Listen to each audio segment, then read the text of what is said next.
G'day, it's Ben here from DigiTLC. Today, let's talk about how to get found, build trust, and win more customers with your digital marketing. The one area that I'm going to focus on probably more than anything today is on social media. So many people really struggle to even justify using social media anymore from a business perspective.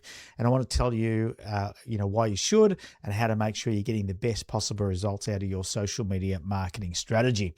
Now, first of all, the why you should. Well, 80 to 90% of Australians are on social media and they're using it every single day. Studies have shown that some of them are, 1.5 to 2 hours on average is being used and multiple times per day. So it's not like I just visit it once and that's it. People are visiting these social media sites over and over again, 10 plus times per day. And it's very, very high engagement that we're seeing on social media. So people are, engaging with content, sharing content, liking, commenting, etc. So your potential customer is more than likely going to be on social media. Now, where are they spending their time?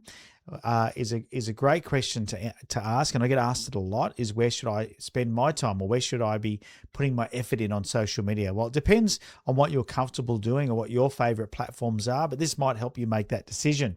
YouTube has the highest consumption time per day with 60 minutes or more. You can see that TikTok is next. Then it is Facebook, Instagram, and LinkedIn. Now, that doesn't mean that you should just do YouTube. Maybe your particular audience is younger. TikTok is a great place to find them. Maybe your particular audience is more professional, then you might find them on LinkedIn, right? So you just got to decide what platform you want to use. And I would suggest starting off with one platform and getting really good at creating your content in a consistent fashion, and then starting to syndicate that content across all the other platforms. Works really well.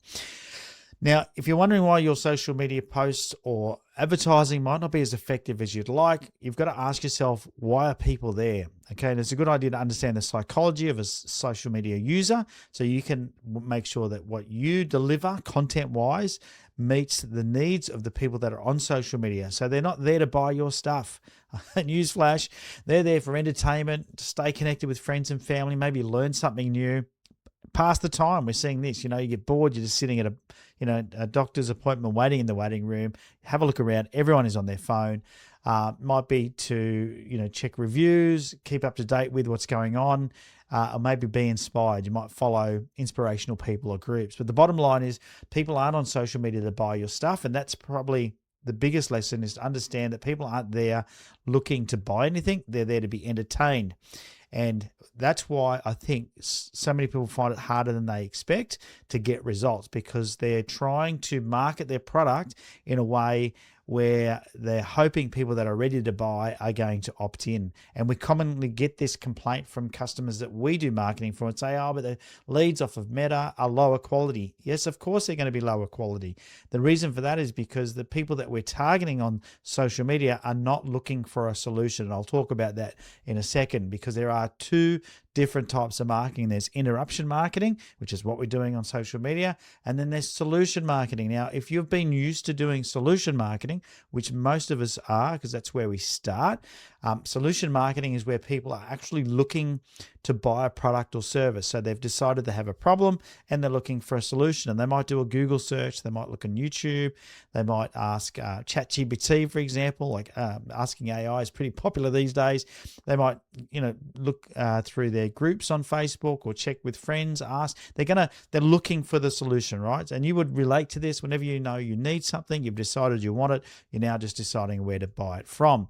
That is totally different to interruption marketing. Interruption marketing is where you're interrupting somebody when they're doing something else. Okay, so they're being entertained, or they're connecting with their friends, or they're learning something, watching, who knows, right? These are when people are doing other things besides looking for a solution. So your ad is interrupting their day. You've got to make sure that that ad has set up in the right way, or your post or whatever it is that you do is set up in the right way to get the maximum ROI for you. Okay, they're not there looking for a solution. They're there for a lot of other reasons, and your marketing needs to be able to stop them in their tracks. And that's exactly the key when it comes to whether it's Facebook or Instagram or YouTube or whatever.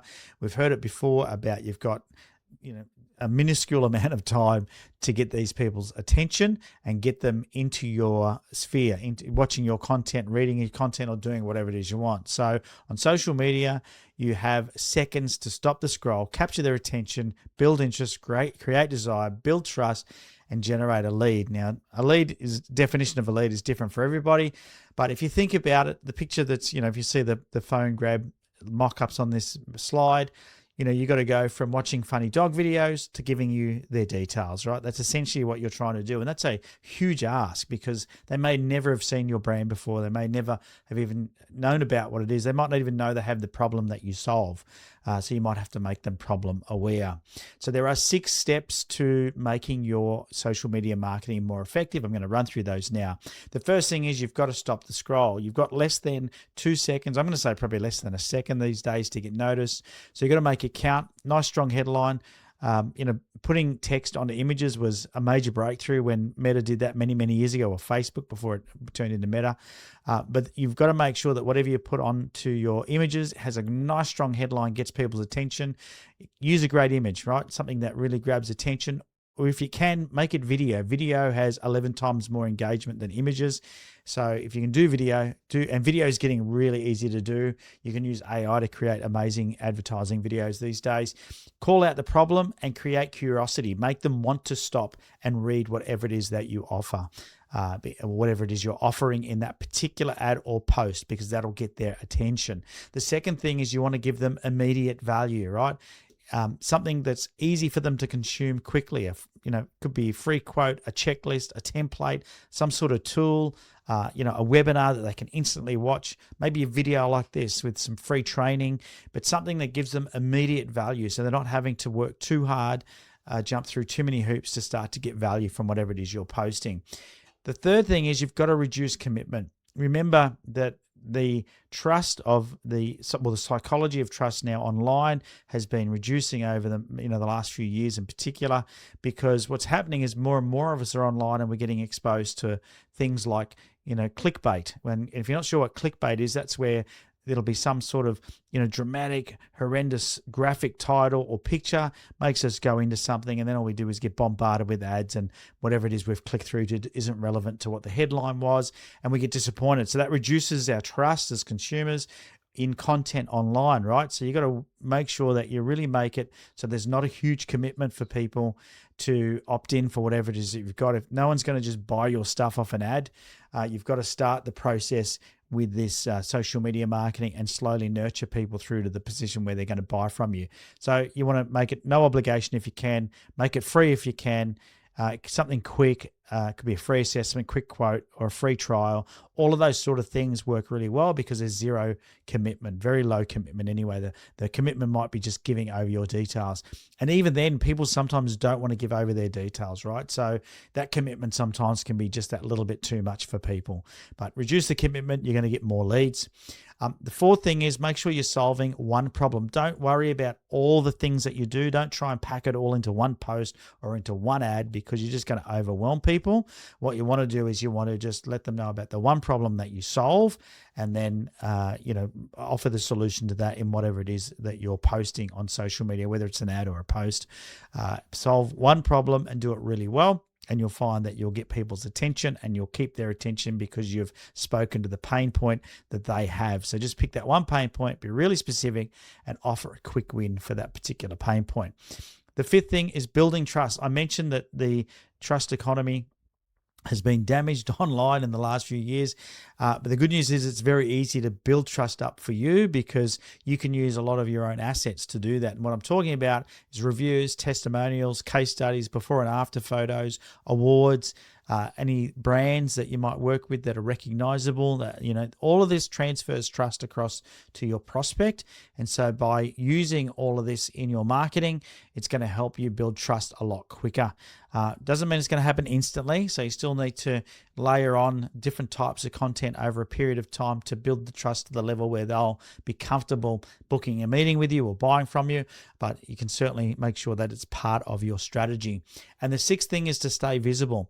Just because they've seen you once doesn't mean they're going to see you ever again. You've got to put some effort into your strategy, making sure that you're doing things like ad retargeting, your email marketing, some sort of consistent content strategy where you're making sure that you're staying in front of your prospective customer and you're delivering value consistently. And eventually what will happen is they will reach out to you through one of your call to actions wanting your help.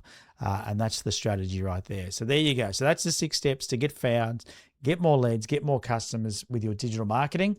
And it is strategic. It's more than just a scatter approach where you're just posting stuff for the sake of posting it. You really want to think about who you're targeting, what you're going to target them with, and how you're going to be effective when it comes to your digital marketing strategy. Now, on that note, if you need some help, please reach out, put a comment down below, or shoot me a message. I'd love to have a chat to you about your digital marketing and see how we can take it to the next level. Take care.